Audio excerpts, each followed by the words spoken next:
wengi wamekuwa wakiuliza SNKD ni nini. Sasa leo nimeona nimalize huo mgogoro. SNKD Investment taasisi binafsi ambayo imesajiliwa na BRELA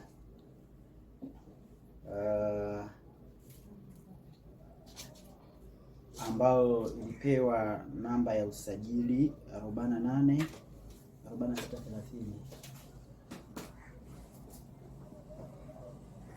SNKD Investment ilisajiliwa kama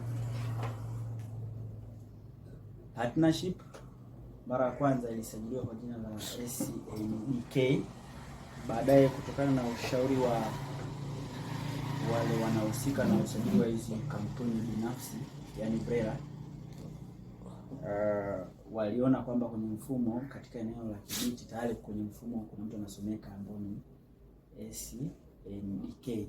Kwa hiyo wakashauri tuchezeshe zile herufi ili kuweza kupata jina ambalo halitaathiri.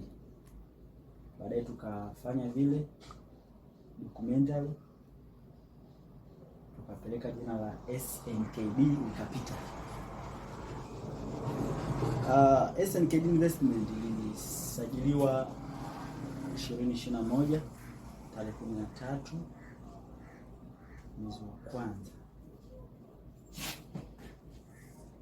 Mbeba maono wa SNKD Investment ni Samuel Kihongole, na ndio maana ya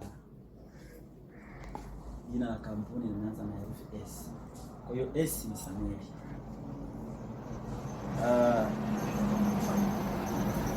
Ilisajiliwa kama nilivyosema kwa mara ya kwanza tarehe 13 mwezi wa kwanza 2021.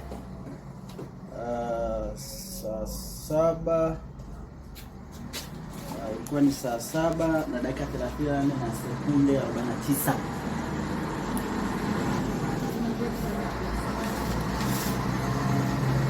Watu waliohusika kuunda SNKD Investment au kuisajili au walioridhia NIDA zao au vitambulisho vyao vya NIDA au barua pepe zao kuweza kusajiliwa walikuwa ni watu 4, ambapo ni Samuel Kihongole, Shukuru Ndanzi, Mwamvua Katema pamoja na Deborah Charles.